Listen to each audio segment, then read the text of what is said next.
This is the Newsload. Hi, I'm Carrie Anne Stevenson, and welcome to Newsload. We're here with award-winning comedian Adrienne Fish. Hello, Adrienne. Hello, how you doing? I'm amazing, you blue-eyed darling. You got a guitar behind you. Are you musical? I'm more decorative than musical. All right. Yeah. So, I guess first question, where were you born?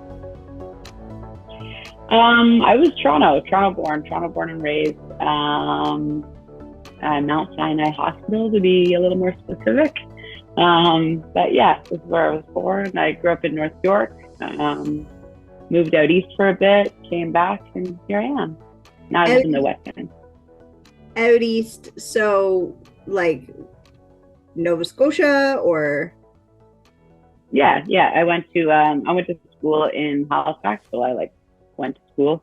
I was there. I was enrolled, in Halifax at Dalhousie, and so I lived it there for about almost 5 years, almost 6 years actually. Oh, the Halifaxers. So, did you meet a boy and fall in love, or what was the situation? Real close. I met a girl, we. It was a bit of a toxic relationship. There was some drugs involved, and got distracted from school, and it was a kind of crazy time in my life, but made it through. I'm better because of it. So it's Pride Month, so happy Pride. Thank How you. are you feeling with all the corporations being so pride friendly now? I mean, it's what it's always been. It's not the first year where it's corporate pride, It's like, all of a sudden TV comes flying out of nowhere. I mean, to be honest, I take it as a sign that that it's becoming it is more acceptable. It's more norm now. Companies aren't afraid of it. So I'm not oh, fuck companies. It's well, no, that's good. That's a good indication that things are moving in the right direction. Yeah. Now, I'm kind of clueless in the gay scene. So there's men, the gay men, and then there's lesbians, and in the dating scene, if you had a gay speed dating, you would need 2 or 3 different nights to be able to accommodate all the different people. Yeah. I don't understand what you mean.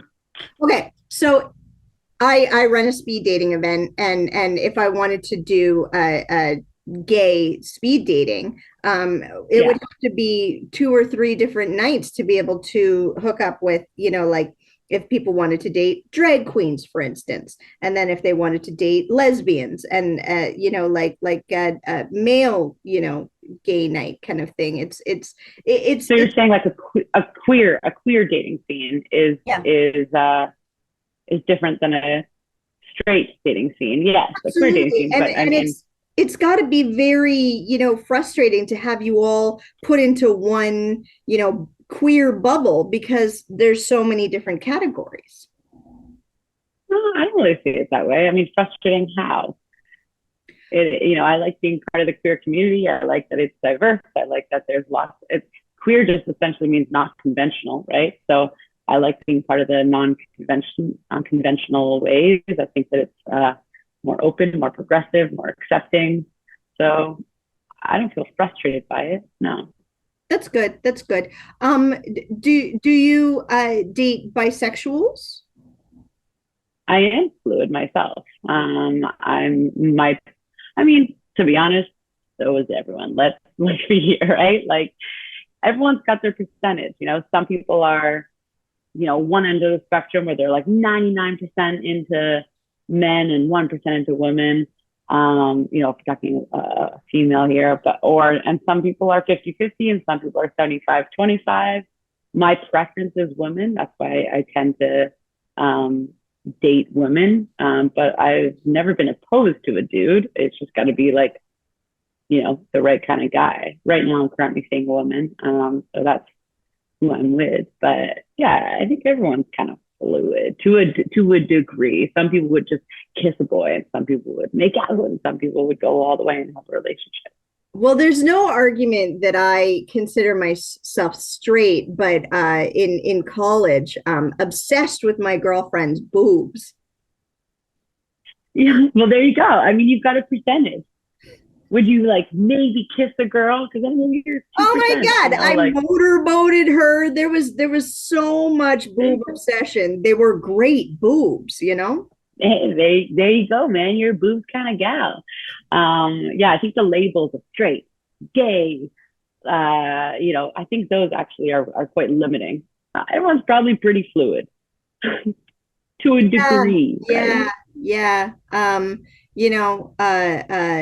The hug from my mother is as electrocomplex as you can get, I guess. Do you have any brothers or sisters? I have two sisters. I have two older sisters. Two older sisters. Oh, the baby, the I'm the funny baby. I'm the black baby. sheep. I'm the black sheep baby. Mother's favorite? Obviously. Obviously, the You're that mom? baby, the one that got away with everything. Oh yeah.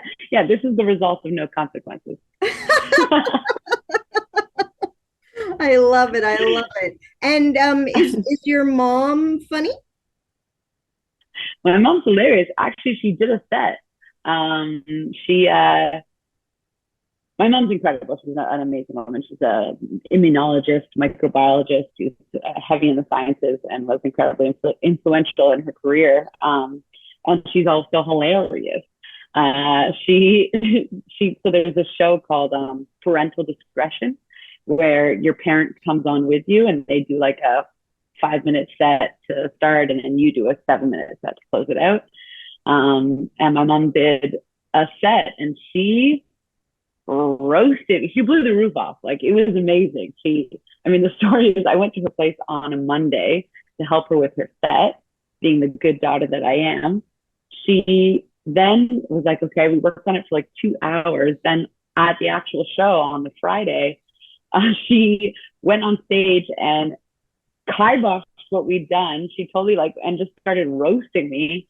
And she'd planned this whole thing where she made me think we were going to do one thing, and then she flew into me. It was amazing. She killed it. Amazing. Oh, that sounds so cool. And an immunologist and a scientist and everything. My goodness, what a hip lady. Yeah. She's a pretty powerful woman. Yeah, very smart, very driven.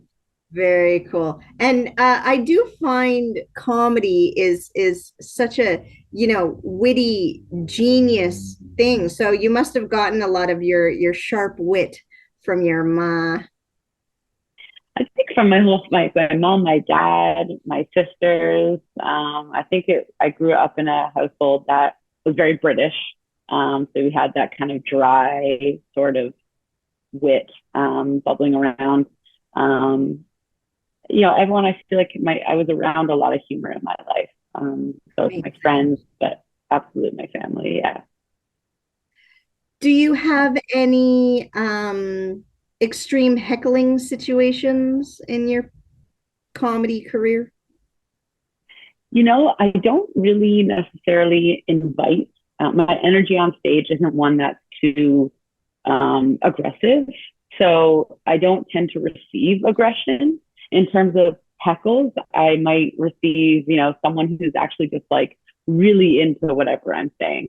So they want to contribute. I get a lot of that. I get a lot of saying something and someone's like, yeah, and, so it fucks with your timing.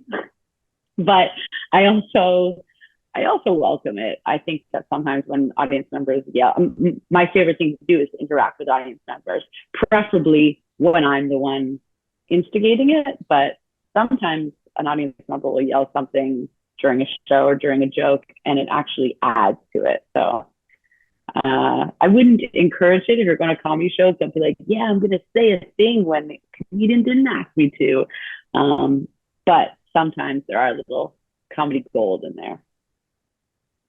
Yes. The the impromptu, sort of instant uh, audience participation is sometimes gold, absolute gold. Totally. And I think people go to comedy shows because they want something that is, it's in the moment. It's part of the art form, right? It is rhetorical, but you're not looking at a television screen. You're a part of it. So there's something that you want to, you want to create as a comedian, but also as the audience members, this kind of symbiotic, we all have this experience together and it's unique and it's one time. Straight up. And the whole live vibe, the group experience, it's all so energetic, and when it's a room full of laughter, it's therapeutic. It's really, really cool. 100%. Yeah. A room full of laughter, a room full of silence.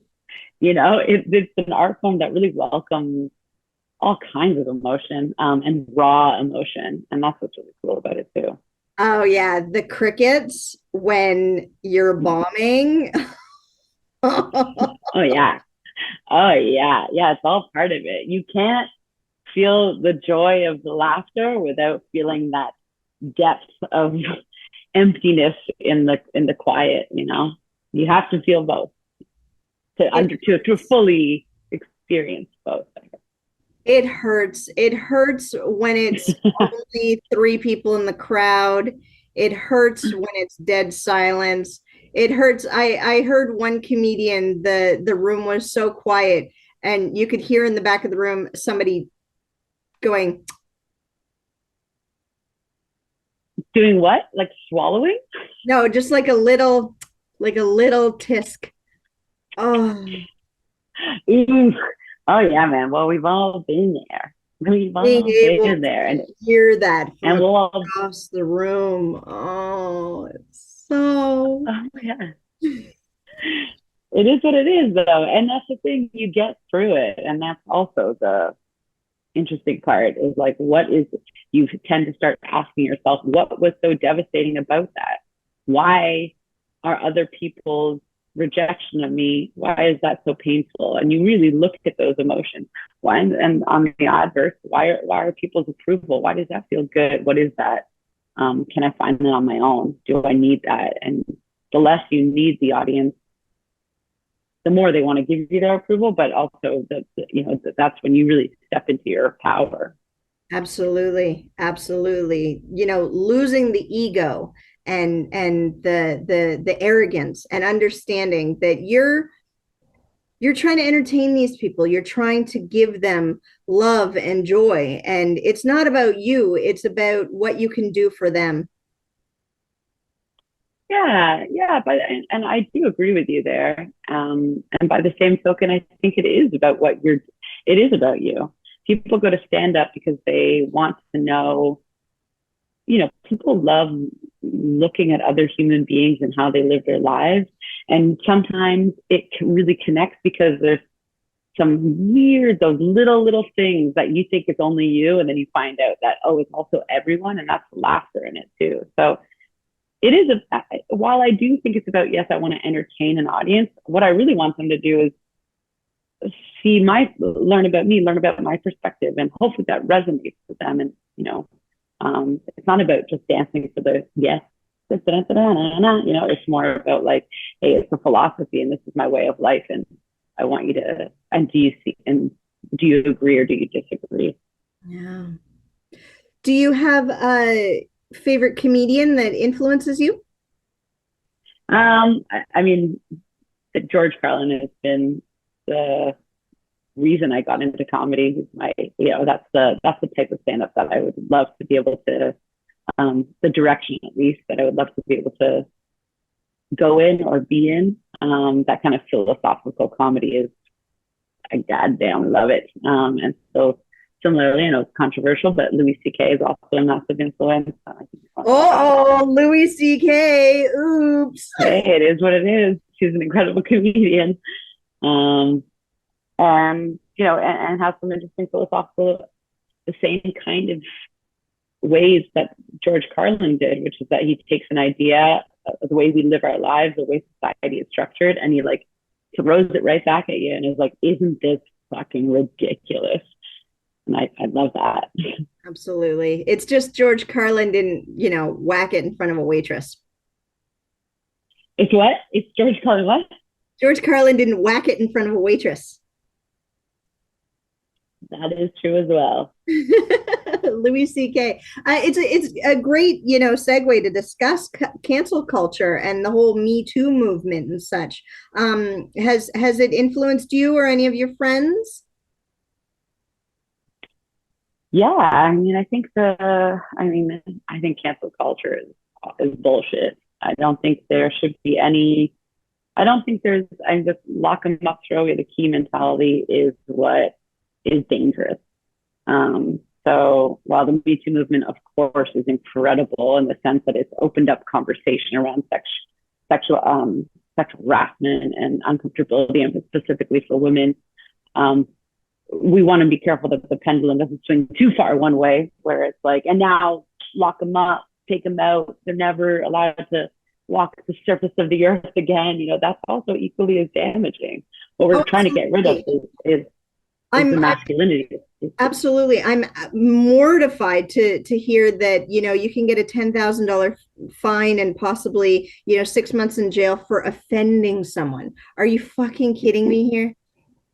Totally. Yeah. I mean, I think it's good that we're being careful, but I think the problem is when we don't allow for retribution, for people to come back and say this, instead of calling a human a piece of shit, we want to call their behavior a piece of shit, or their behavior is unacceptable, but the human isn't the monster. And we've all got monster characteristics. We've all done things in our lives that we're not proud of, to lesser and fuller extent, So I think when we try to demonize someone and say that they're a bad human being, I think then we've also lost out as well. We're also the perpetrator. Absolutely. And it's a whole thing about art of being able to make mistakes and learn from your mistakes. And if we're on stage and if we offend somebody and then we get a $10,000 fine and up to 6 months in jail, that's horrible. Yeah, that's ridiculous. That is ridiculous.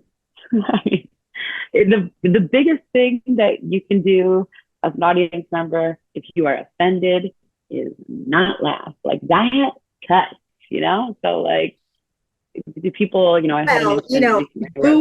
booing is horrible. Nobody likes boos. It's pretty bad as well, But I recently had a show where there was one of the producers was upset about a comedian who was had a topic about something, and she didn't like it and wanted me to tell her not to do the joke at the next show. And I was like, there's absolutely no way I'm going to tell this person not to do the joke.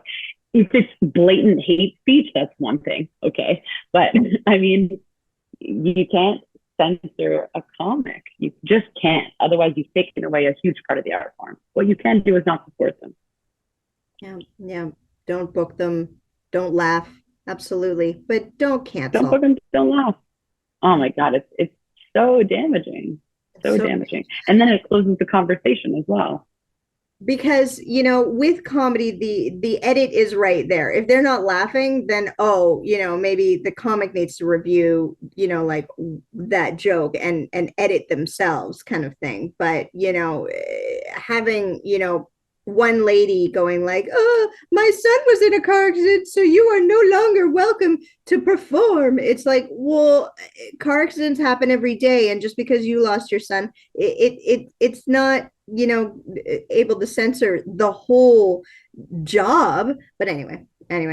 I mean, I think a more pertinent topic would be something like rape. Can you talk about rape on stage? And I say, absolutely you can. Of course you can. It's going to be really hard to make a joke about rape funny, but if you can do it, go for it. But good luck. You're taking a massive risk.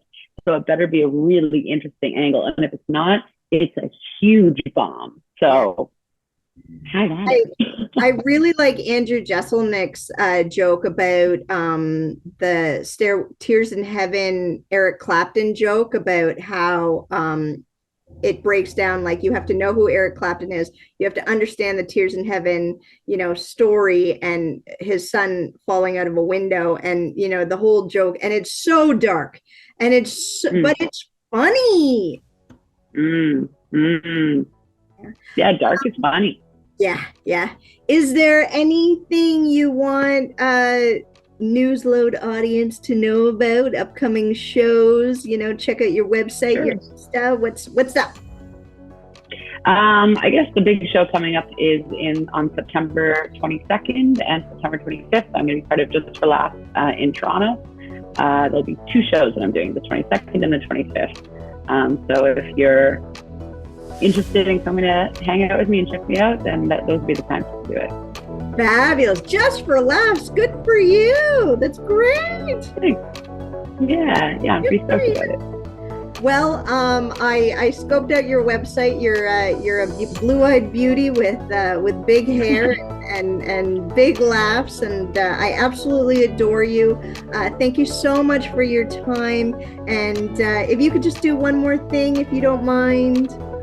Absolutely. If you can say it loud, if you can say it proud, I love Newsload. I love Newsload. Adrienne Fish, you're an absolute delight, and I hope you have the most amazing day. Yeah, you too. Nice chatting with you. Bye, hon. This is the Newsload.